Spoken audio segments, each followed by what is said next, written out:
తపోభిః క్షీణపాపానాం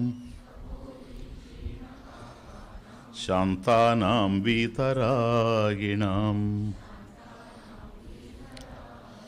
ముముక్షూణాం అపేక్ష్యోయం ఆత్మబోధో విధీయతే. అజ్ఞానకలుషం జీవం జ్ఞానాభ్యాసాత్ వినిర్మలం కృత్వా జ్ఞానం స్వయం నశ్యేత్ జలం కతకరేణువత్ నానోపాధివశాదేవ జాతివర్ణాశ్రమాదయః ఆత్మన్యారోపితాస్తో యే రసవర్ణాదిభేదవత్ పంచకోశాదియోగేన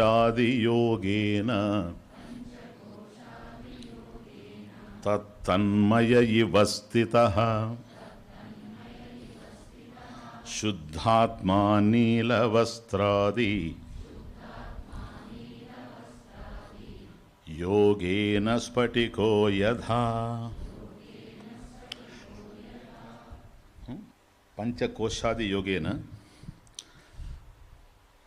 తత్తన్మయ ఇవ స్థితః శుద్ధ ఆత్మ నీలవస్త్రాది యోగేన స్ఫటికో యథా.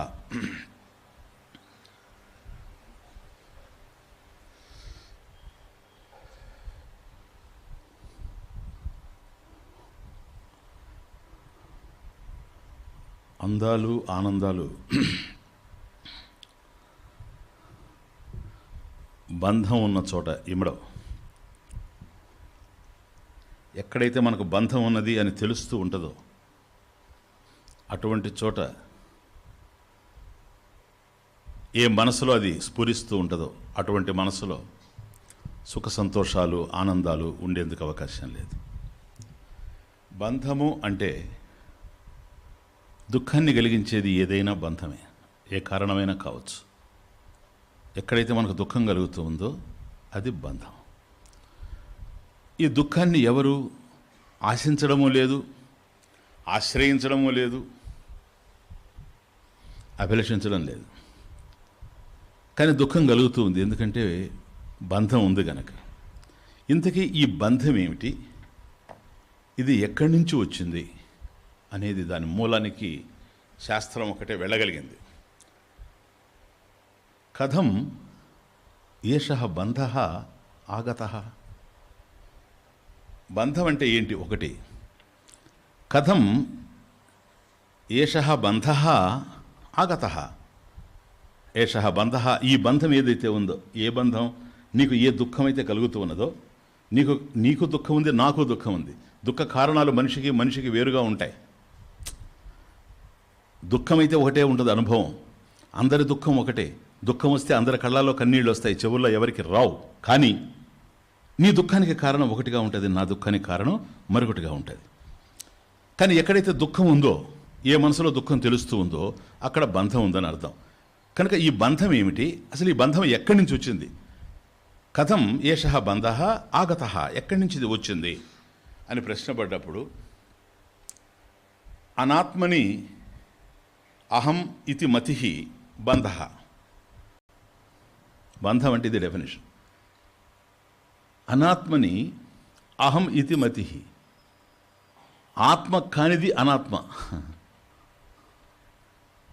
అది ఆత్మ అనుకోవడం బంధం. నేను కానిది నేను అనుకోవడం బంధం. ఫస్ట్ అక్కడ స్టార్ట్ అవుతుంది. వాస్తవంగా కొద్ది లోతుకు పోతే శాస్త్రంలో అనాత్మ అనేది లేదు. ఒకటి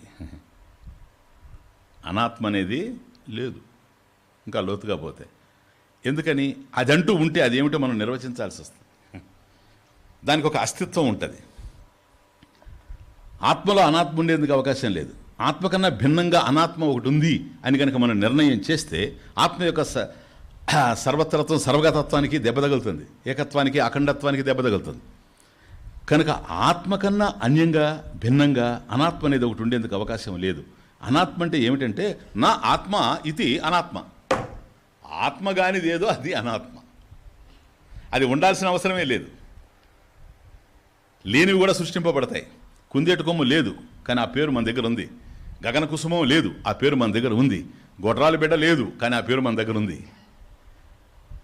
కనుక అనాత్మ అనేది కూడాను తెలుస్తూ ఉంది గనక నా ఆత్మ ఇది అనాత్మ. ఏదైతే ఆత్మ కాదో అది అనాత్మ. అటువంటి దాంట్లో అహం ఇతి మతి, అనాత్మని అహం ఇతి మతి. ఏదైతే ఆత్మ కాదో అదే ఆత్మని నేను ఎప్పుడైతే అనుకుంటున్నానో అది బంధ.